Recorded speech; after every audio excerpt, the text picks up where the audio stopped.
दोस्तों, क्या आपने कभी सोचा है कि बिजली को एक जगह से दूसरी जगह पहुंचाने में सबसे बड़ा रोल किसका है? जवाब है ट्रांसफॉर्मर। ट्रांसफॉर्मर ने न सिर्फ पावर सप्लाई को आसान बनाया है, बल्कि यह तकनीक पूरी दुनिया को जोड़े रखने में अहम भूमिका निभा रही है।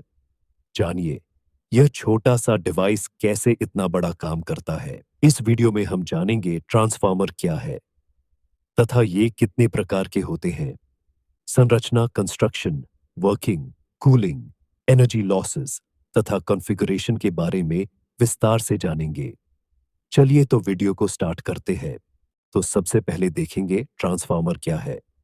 ट्रांसफार्मर एक ऐसी पैसिव इलेक्ट्रिकल डिवाइस है जो इलेक्ट्रिकल एनर्जी को दो या दो से ज्यादा सर्किट्स में ट्रांसफर करता है। सामान्यतया ट्रांसफार्मर एक सरल स्टैटिक या स्थिर इलेक्ट्रोमैग्नेटिक इलेक्ट्रिकल डिवाइस है जो फैराडे के लॉ ऑफ इंडक्शन के सिद्धांत पर कार्य करता है। ट्रांसफार्मर का ज्यादातर उपयोग सर्किट्स में वोल्टेज लेवल्स को स्टेप अप, इंक्रीज या स्टेप डाउन, डिक्रीज करने के लिए किया जाता है। अब हम देखेंगे working principle of transformer. Transformer Faraday के इलेक्ट्रोमैग्नेटिक इंडक्शन के नियम पर कार्य करता है।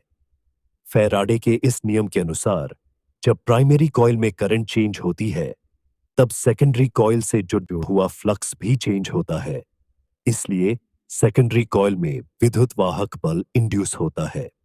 Parts of transformer. ट्रांसफार्मर के तीन मुख्य पार्ट होते हैं। ट्रांसफार्मर का पार्ट पहला है प्राइमरी वाइंडिंग। जो वाइंडिंग सोर्स से इलेक्ट्रिकल पावर रिसीव करता है, उसे प्राइमरी वाइंडिंग कहते हैं। ट्रांसफार्मर का दूसरा पार्ट है कोर। इसका प्रयोग ट्रांसफार्मर में उत्पन्न मैग्नेटिक फ्लक्स को पाथ प्रदान करने के लिए किया जाता है। ट्रांसफार्मर का कोर स्टील का कोई ठोस बार नहीं होता है। ये एक ऐसी संरचना होती है जिसमें स्टील के पतले लैमिनेटेड शीट्स या लेयर्स होते हैं। यह संरचना इसलिए यूज की जाती है क्योंकि इस संरचना से हीट काफी कम हो जाती है। इस संरचना का प्रयोग हीट को कम तथा खत्म करने के लिए किया जाता है। ट्रांसफार्मर में दो प्रकार के कोर प्रयोग किए जाते हैं। पहला है कोर टाइप। इस प्रकार के कोर में वाइंडिंग्स लैमिनेटेड कोर के बाहर लपेटी जाती है। और दूसरा है शेल टाइप। इस प्रकार के कोर में वाइंडिंग्स लैमिनेटेड कोर के अंदर रहती है। ट्रांसफार्मर का तीसरा और अंतिम पार्ट है सेकेंडरी वाइंडिंग। जो वाइंडिंग हमें वांछित आउटपुट वोल्टेज देती है, उसे सेकेंडरी वाइंडिंग कहते हैं। अब हम देखेंगे ट्रांसफार्मर कैसे कार्य करता है, यानी वर्किंग ऑफ ट्रांसफार्मर। जब कोई इनपुट वोल्टेज प्राइमरी वाइंडिंग में अप्लाई किया जाता है, तब ऑल्टरनेटिंग करंट प्राइमरी वाइंडिंग में फ्लो होने लगती है। इससे ट्रांसफार्मर के कोर में एक मैग्नेटिक फील्ड उत्पन्न होता है। जब यह मैग्नेटिक फील्ड सेकेंडरी वाइंडिंग को काटता है, तब सेकेंडरी वाइंडिंग में ऑल्टरनेटिंग वोल्टेज उत्पन्न होती है। दोनों वाइंडिंग के वायर के टर्न्स के अनुपात से हम यह जांच कर सकते हैं कि ट्रांसफार्मर किस प्रकार का ट्रांसफार्मर है और आउटपुट वोल्टेज क्या होगी। आउटपुट वोल्टेज और इनपुट वोल्टेज का अनुपात दोनों वाइंडिंग्स के वायर के टर्न्स के अनुपात के बराबर होता है।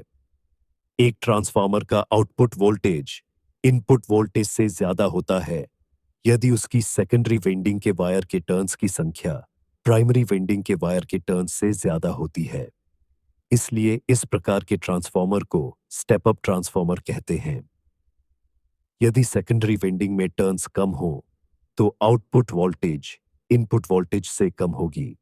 इसलिए इसे स्टेप डाउन ट्रांसफार्मर कहते हैं। अब हम जानेंगे ट्रांसफार्मर में कितने प्रकार लॉस होते हैं। तो ट्रांसफार्मर में दो मुख्य प्रकार के लॉस होते हैं, कोर लॉस और वाइंडिंग लॉस। तो सबसे पहले देखेंगे core loss. Core loss transformer के उस हिस्से से संबंधित है जो चुंबकीय फ्लक्स, मैग्नेटिक फ्लक्स को नियंत्रित करता है। इसमें मुख्य रूप से दो लॉस होते हैं। Hysteresis loss. ट्रांसफार्मर के कोर में मैग्नेटिक फील्ड बार बार बदलता है। इस बदलाव के दौरान कोर की मैग्नेटिक डोमेन्स बार बार अपनी दिशा बदलती है, जिससे ऊर्जा की बर्बादी होती है। इसको कम करने के लिए बेहतर चुंबकीय सामग्री का इस्तेमाल कर सकते हैं, जिससे ये दिशा बदलने में कम ऊर्जा खर्च करे। एडी करंट लॉस कोर में घुमावदार सर्कुलर करंट बनने के कारण जो ऊर्जा को गर्मी में बदल देते हैं। इसको कम करने के लिए कोर को पतले लेमिनेशन शीट्स में विभाजित किया जाता है ताकि एडी करंट्स कम से कम बने।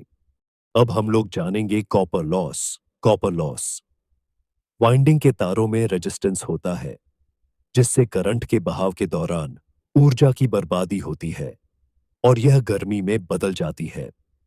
इसको कम करने के लिए उच्च गुणवत्ता वाले और मोटे तारों का उपयोग करके वाइंडिंग रेजिस्टेंस को कम किया जा सकता है। तो दोस्तों, यह था ट्रांसफॉर्मर पर एक संपूर्ण परिचय। अगर आपको हमारा वीडियो पसंद आया हो तो लाइक करें, शेयर करें और हमारे चैनल को सब्सक्राइब करना न भूलें। अगर आपके पास कोई सवाल है तो कमेंट सेक्शन में जरूर पूछें। धन्यवाद।